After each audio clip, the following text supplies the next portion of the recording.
baax a baax. Délégation bi ñu def seetlu ngeen ko délégation bu ñu tànn la délégation bu ñu ciblé la alhamdulilah bu ñu ko seetloo wax ko ñun bu ñu ko laa wax ñun suñu bopp. ñuy nuyu l'honorable député madame Sokhna Dieng Mbacké di ko nuyu di ko jottali itam nuyoowu chef de l'État di nuyu kilifa ñu fekk yépp rawatina njabootu Cheikh Ahmadou Bamba bi ñu fa fekk ñu ngi leen di nuyu nuyu bu tedd délégation bi ñëw président yabal ko madame la ministre d'État Ndeye Marème Badiane mën nañu wax ne moo ko jiitee jël kàddoom dénk ma ko si remercier bu baax parce que si république lañ nekk te république dafa am yoon madame la ministre d'État maa ngi lay remercier si cër bi nga ma jox tey ma mën a wax si turu délégation bi monsieur le ministre Pape Gorgui Ndong yor ndaw yi mi ngi si docteur Anta Sarr Diako mi ngi si délégation bi Cheikh Mbacké Sakho l'honorable député Moussa Sané député de Dakar habitant Grand Yoff mi ngi ci délégation bi Moussa Sané mooy woon sama suppléant ci élection législative yi ma koy nuyu Abdou Karim Sall tam mi ngi ci délégation bi ma bëggoon bantu délégation boobu Djily aussi Mbacké fi xamante ne mi ngi ci dispositif wu monsieur le premier ministre mi ngi ci sa xarit monsieur le président de la république moo ñu yabal fii parce que da nga nekk kenn koo xamante ne intérêt réew mi rek si lañ lay gis si nga yëngu mais fa nga yëngu mooy fi gën a sensible sim réew mooy xale yaakaar naa ne kenn du werante liggéey bu mag bi nga def si diwaan nga taxaw si bamb fépp tam def fi loo xamante ne Sénégal gépp ñoo ko ràññee tey nga lal ponk boo xamante ne dafa nekk ci centre plan Sénégal émergent parce que bi chef de l'État di indi plan Sénégal émergent indi ci ñetti axe daf ne axe bu njëkk bi mu ngi ko tuddee la transformation structurelle de l'économie may féliciter au passage Moussa Seck bu baax a baax muy koo xamante ne Afrique yépp moo ràññee xam-xamam ci mbiru mbay ak ci mbiru développement bon nag axe PSE boobu agriculture moo ci jiitu parce que bu ñu ne transformation structurelle de l'économie mooy jël réew mi ak li muy dund ak lu muy créer ci richesse nga génne ko ci biir réew mi mu nekk une économie endogène boo xamante ne mooy dundal boppam te réew mënul dundal boppam wan gannaaw agriculture bon nag tey adressé nga problématique boo xamante ne mooy problématique phare plan Sénégal émergent moo tax d'ailleurs ñu def ci ay résultats yaakaar naa ne le président Macky Sall nga xamante ne leader la ci NEPAD leader la ci CEDEAO leader la ci UEMOA mais leader la ci àdduna bi day accompagner initiative yi mel noonu c'est dans ce cadre-là que très rapidement ñu mën a donc fàttali ay résultats yu am solo yoo xamante ne initiative bi nga jël tey gëm naa ne dana ñëw ànd seeg le chef de l'État le président Macky Sall parce que da ngeen méngoo effectivement vision initiative bu Macky Sall boobu moo tax tey ci wàllu agriculture ñu jël rek horticulture Moussa du ma bàyyi ma wax n'importe quoi parce que spécialiste la ci horticulture même xam naa ko bu baax a baax a baax ci lu yàgg tey Sénégal de 2012 à maintenant multiplié na par 2 sa production en horticulture mu nekk loo xamante ne lu tax ñu mën ko parce que dafa am désormais une vision boo xamante ne vision bu am solo boo jëlee ceeb bi tam mën nañu wax la même chose autosuffisance la ñu visé woon ba ñuy jël 2012 ñu fekk ko à peu près 500 000 tonnes tey presque ñu ngi avoisiner le million de tonnes muy loo xamante ne nag performance la parce que autosuffisance boo koy atteindre da ngay tendre vers d'abord aujourd'hui on est presque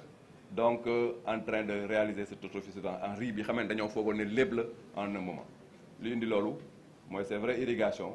mais mooy initiative yu am solo ci motorisation ak mécanisation de l'agriculture. Parce que c'est vrai, la dimension, comment dirais-je encore, naturelle en termes d'eau est très importante, mais le changement de méthodologie de production aussi dafa am solo mooy mécanisation. Beneen dimension bu am solo aussi bu ñu indi mooy le financement de l'agriculture. Parce que Moussa, pour vraiment aller vite da nga wax benn matrice bu am solo boo xamante ne dama ko retrouver tam ci plan Sénégal émergent, mais retrouver ko sur les instructions yu ñu chef de l'État di jox chaque mercredi par rapport à sa politique de développement. Organisation wax nga ko, financement wax nga ko, coaching en termes de leadership par rapport aux différents programmes wax nga ko. Mais bi ëpp solo nga wax ko te président def ci ay jéego yu am solo mooy le marketing versus le marché. En réalité, aujourd'hui, le Sénégal dafa génn effectivement son économie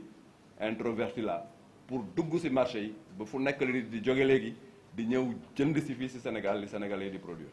loolu donc mu nekk lu am solo. Bon nag sëñ bi maa ngi lay wax ne kii ñaax loolu ci Sénégal tàllal na la loxo moo tax mu indi fii délégation bu am solo ñu toog ci sa bor.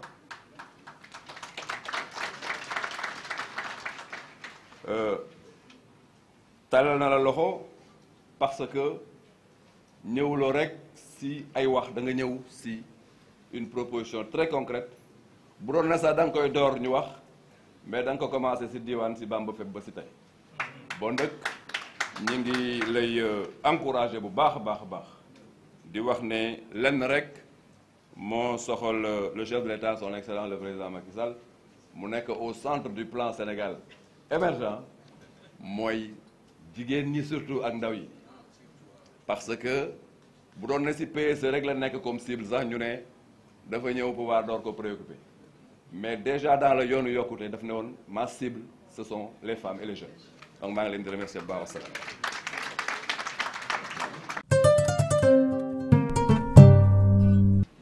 A'uuzu billahi bismillah inna waliyallah. Nous rendons grâce à Allah, le Tout-Puissant. Nous prions sur le prophète Mohammed, sa sainte famille, ses valeureux compagnons. Nous disons encore,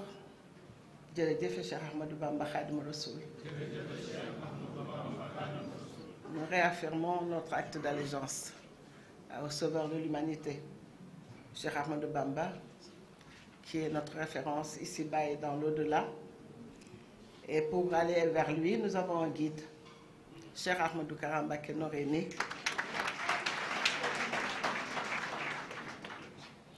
à qui nous rendons un hommage déférent pour le ministre Abdoulaye Diouf Sarr l'a dit, pour sa mission au service de Bamba et sa mission au service du Sénégal, de l'Afrique et du monde. Nous remercions la délégation gouvernementale qui, comme on l'a souligné, a été sélectionnée, choisie avec beaucoup de munitions par Monsieur le Président de la République. Nous lui adressons nos respects, à Son Excellence Macky Sall, et nos hommages à Madame Marième Sall, car n'oublions pas que nous sommes encore dans le mois de la femme. Et nous rendons dans cet hommage également, nous associons dans cet hommage Madame Ndeye Marième Badiane, ministre d'État, et Madame Anta Sarr Diako, déléguée générale à la protection sociale et à la solidarité nationale. Nous saluons également tous les illustres membres de cette délégation ici présents. J'adresse ma ziara aux jeunes marabouts venus de tous horizons qui sont venus aujourd'hui réaffirmer leur soutien indéfectible dans l'union des cœurs et des esprits avec le général de Bamba. Nous les remercions et leur disons que par la grâce de leur grand-père, le vénéré Cheikh Ahmadou Bamba Khadimou Rassoul, nous sommes sûrs que cette mission sera fructueuse. Je voudrais également remercier Moussa Seck, cet agronome spécialiste de renommée non seulement africaine mais internationale, qui nous a gratifié d'un exposé extraordinaire. Je crois que nous avons appris beaucoup de choses aujourd'hui, non seulement sur l'agriculture, mais sur la biosphère, sur le réchauffement climatique, sur beaucoup de choses. Et je propose au général que Moussa puisse nous faire une conférence beaucoup plus élargie, où nous pourrions lui poser des questions et qu'il puisse vraiment mettre en avant toute la science dont il dispose, machallah. Et nous pensons également que le président Macky Sall a intérêt à utiliser cette expertise au service du PSE, dont M. le ministre l'a bien dit, qui constitue le premier axe du plan Sénégal émergent, adossé aux objectifs de développement durable, ODD. Donc le général de Bamba a mis en place un plan Muntaha. C'est le plan, le projet Al-Muntaha,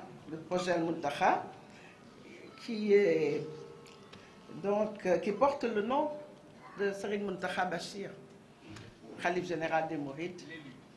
qui signifie l'élu. Nous lui souhaitons santé et longue vie et un franc succès dans sa mission de Serigne Touba sur terre. Ce projet Al-Muntaha, Djibril Ndaw l'a dit tout au début, constitue à faire renaître, à reprendre une habitude qui avait disparu de notre société, les tolu al-larba, comme on les appelait, ou les chants du mercredi. Et ce qui est original, c'est que ce sont les populations locales qui sont chargées de s'occuper de ces chants, de les récolter, et à la fin, le général de Bamba prendra toute la production pour la mettre au service du khalife général des Mourides et de la communauté mouride.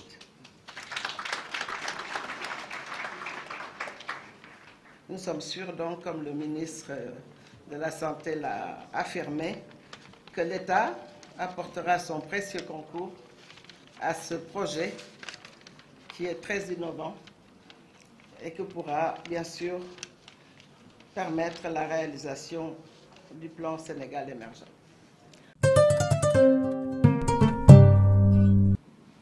di leen nuyu di leen sant di leen gërëm ci li sëñ Modou woote ñoom ñëpp ñu déggandoo ko comprendre ko ba pare ñoom tamit ñëw ànd ci li nga xam ne moom la bëgg a def maa ngi leen di sant ci xel moomu ñu am ak nangu gi ñu ci nangu ñëw fekk su ko ci li mu bëgg. léegi nag soxna madame Dieng Mbacké wax na léegi lu am solo loola nag dafa am lu mu laaj président Macky Sall ñu ngi koy wax ne ko Serigne Modou lii mu woote dafa jëm ci développement. te aspect bi nga xam ne moo ëpp solo léegi suñu monsieur le ministre Abdoulaye Diouf Sarr nga wax ko mu jëm ci agriculture moom toog nañ ci boobu 2012 jëlagul réew mi deuxième tour lañ nekk mu wax ne réew mi su ma ci jotee dama ko bëgg a développé te développement bi ma ko bëgg a développé maa ngi ko bëgg a développé ci wàllu mbay te ci sëriñ si laa koy jaare kon nag projet bu toll ne Basaatinul Mouridiyya bu jugee yaakaar naa ne accompagner ko nag jot na sëkk ci tous les domaines nag. la ngeen di xam ne yéen a ngi koy def fële ca fleuve ba muy 500 000 hectares yoo xam ne yéen a ngi ko fay aménagé nañ ci jox sëñ Modou Kara mu dugal ko ci Basaatinul Mouridiyya bi nga xam ne mooy matériel agricole bi ngeen di indi muy ci tracteur rek lu mu mën a jëm ci semence ak yëpp nañ ci jox sëñ Modou mu dugal ko ci Basaatinul Mouridiyya ndax yoonu murid moom ku ne xam na leen ne mbay moom bu ñu koy wax Sénégal ñoo ci jiitu wan nañ ko ci côté yëpp lu nit ñi laam-laame lu ñu wane la ba ci mujj sëñ Saliou bu ñu ko joxee xel comme gis ngeen leen fa am te bañ koy yëkkati ñu bari dañoo contrôle projet bi naan waruñu ko jox suuf su toll noonu sama baay boobu moo nekk préfet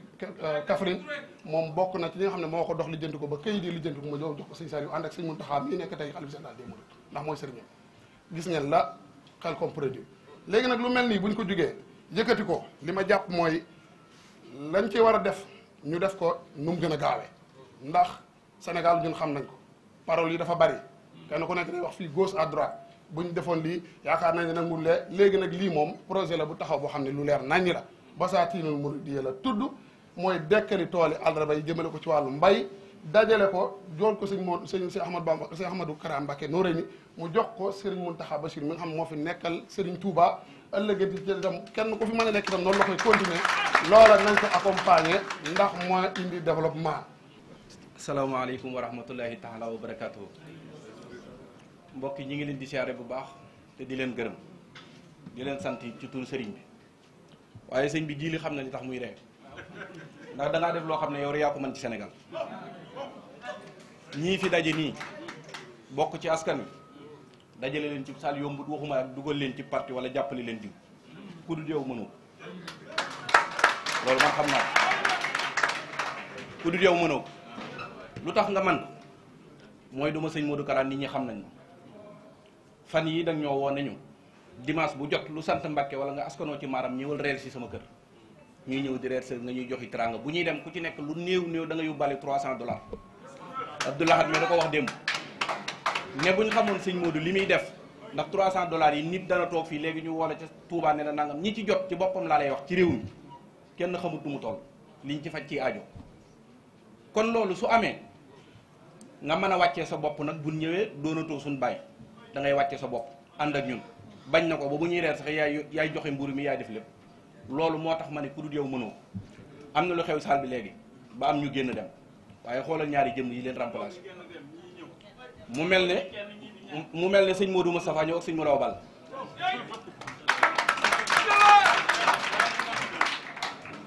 alayhi salaatu wasalaam dafa am benn yahud bu ma sa ñëw ci moom di ko fayee si ku bor ne ko du ma fi jóge tey te fayoo ma sama borob tàndarma bi Seydina Omar bot ci jaasi ji ne ko bàyyil ma ñëw la wax ni ñi fayoo bor yonent bi ne ko déet ne tawit ci jaasi ne ko wax ma may fay bor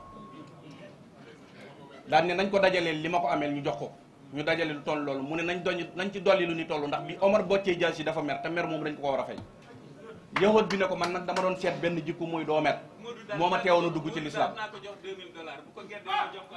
dégg looloo ma teewoon a dugg ci lislaam yahud boobu ñàkk a mer yonent bi moo ko dugal ci lislaam kon yow jikko boobu yaag yonent bi yéen a ko nuroo li ci des mooy ñi sant Mbàkke askanoo ci maaram ak ñi santul Mbàkke ñi askanoo ci Mbàkke askanoo ci maaram laay wax maaram ndax ñëpp a ngi ci Jóob Fall ñëpp a ngi ci li ngay wax ne sant wu ne sëñ Tuubaa da caa def mbóotam ñëpp a ngi fi li dugg ci saal bi sax li ne ci bitee ko ëpp ca sant Mbàkke ñi bëggoon a ñëw am yéene ñëw te nga xam ne yaa leen gàntal seenu ñëw te ñu waroon a jóge Tuubaa fu ne bari nañ code fil yu ne jot naa ko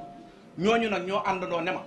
boo jàllalee cant gi ñu sant sëñ Modou santal ñu ko gërëmal ñu ko ndax li yonent bi waxoon li suñ borom waxoon yonent bi alayhi salaatu wasalaam li ma la defal su ma la ko defalee ba pare demal na nga waxtaani ko mbindeef yi waaw maa bi ne ma tara bi ka fandis kon kuy def ku ne soo bëggut ñu wax ko it ginnaaw yàllaay def bëgguñu wax ko waxuma la mbindeef ñun dañ koy wax li ñu defal kon lii nga man ci ñun yow rek yaa ko man may fàttali ne ñi nga xam ne ñoo fi nekkaloon Serigne Touba tàmbale ci Cheikh Mouhamadou Moustapha jaar ki Serigne Fallilou ku ci nekk am nga médaille de l'agriculture kon yoonu murid ak mbay dafa am histoire boobee nag ak nañ ko daan defee muy tolaar ba nga xam ne moom la Cheikh Mouhamadou Moustapha indi woon nga xam ne jumaa ji tey jii lu ci bari moo ko tabax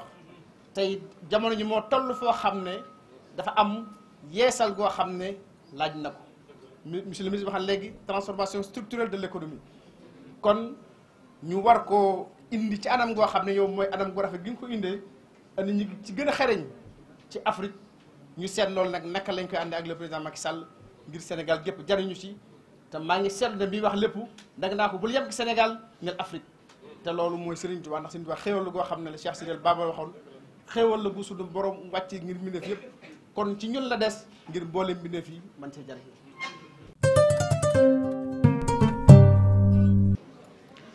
dañoo wax ni pour qu'il y ait innovation il faut qu'il y ait révolution révolution bi nag dafa commencé bu yàgg waaye 90 la ko Serigne Saliou parachevé daan ni jox leen ma ndaw ñi ma def ci ñoom la Serigne Touba daan def mag ñi ndaw ñooñu Serigne Touba Serigne Saliou jotoon 90 ba léegi tey jii ñoom ñoo nekk nii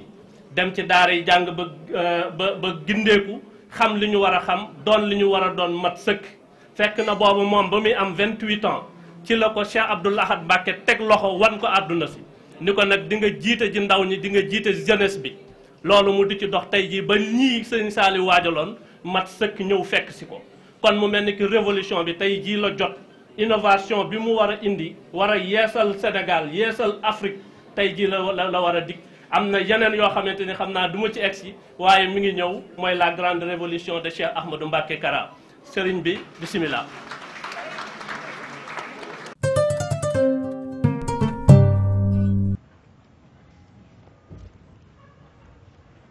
bismillahi wa ala millati rasul wa manhajil xadim.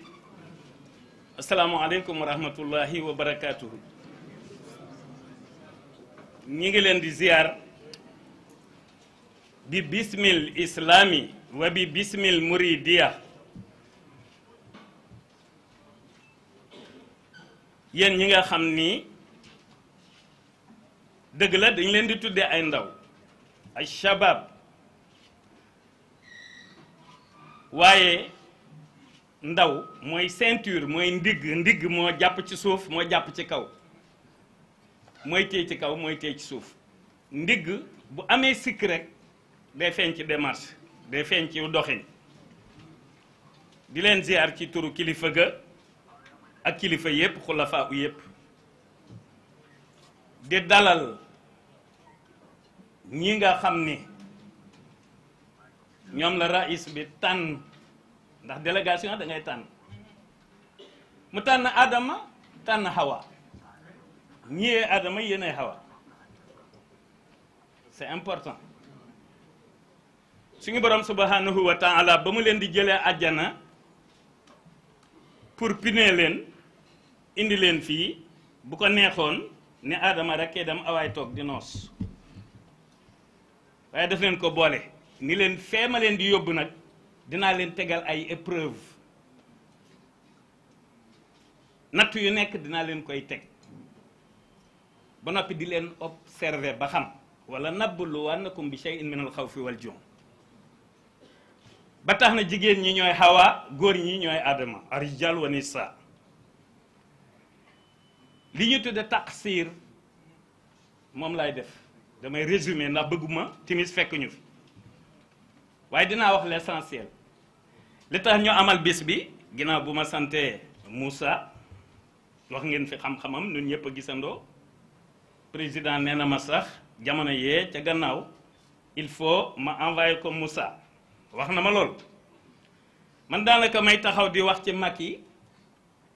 fan yii rek genn kilifa gu may tooñ ci téléphone bi ma ne ko Macky boo jëlee voyelle couché bi ci suuf ci keef gi def ko ca kaw Makka lay doon fekk ñuy tooñante ma ne ko te Makka miim keef 60 la moins 0,6 mooy 6 directions yi est ouest nord sud en haut et en bas ma ne ko donc comme Makka continent bu nekk ci àdduna bi day am ñu fay jógee di dem di aji ak a umra Macky itam dafa am sirru temporel boo xamante ni bi à travers le monde lumière bi fépp lay circuler di ko kii daal waaye wax naa ni doom ji ma ko tuddee dafa am mag ja taaxa la tudd bi ngeen faloo dama tànn 16 ci yéen fukk ak juróom-benn kenn ku nekk sa tur ma jël ca benn lettre codé ko tudde ko taaxa loolu laa njëkk a def avant ras samay mbir noonu lay demee li may def su ma koy def defuma ko ngir ki ma koy def mu neex ko wala mu naqari ko déedéet damay codé taaxa turu yonent bi la ma jël fukk ak juróom-benn ci yéen Ibrahima Sall ca la Moussa Niass ca la Tanor ca la fukk ak juróom-benn daal laa jël codé ko muy taaxa mooy màggi ras nag ma tudde ko Macky direct maa ngi ko jëlee ci rasu ruusi xayrul anisi lil awliyaay waxi ko tedd ki la ma dem jël ras ba xanaa nit doo ko tudde doom ba noppi di ko compte mënoon na maa yem ca taaxa ja ndax moom laa njëkk a jël ab lettre am soog caa teg ay collaborateur am mënoon naa caa yem bu fekkoon te ni waaye la may def nag wax dëgg yàlla kuy comme bu dee sax ci zahir ku nekk ku la neex ngay tudde toom waaye bu dee ci baatin man yëg-yëg laa doxee baatin laa gën a gëm ci zahir baatin dafa reposé wu ci vérité absolue zahir dafa reposé wu ci vérité relative lii nu sol nii bu ñu demee sumi ko sol leneen moo tax baatin mooy tungoom zahir li feeñul mooy l'essentiel Sëriñ Tuubaa nag moo ne allamtani l ghayba hatta sirtu muntabihan li nëbbu yàllaa ko xamal di nëbbu su ngeen gisee 31 décembre bi ma wax ni su ma sañoon élection do am toju ma yax ba da ko na xam ne élection daa war a am kon su ma ko waxee am na lu tax après les élections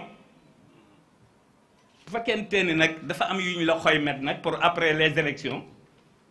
dafa am lu ñuy tudde Nazir am lu ñuy tudde Bachir Nazir foo ciy waxee c'est parce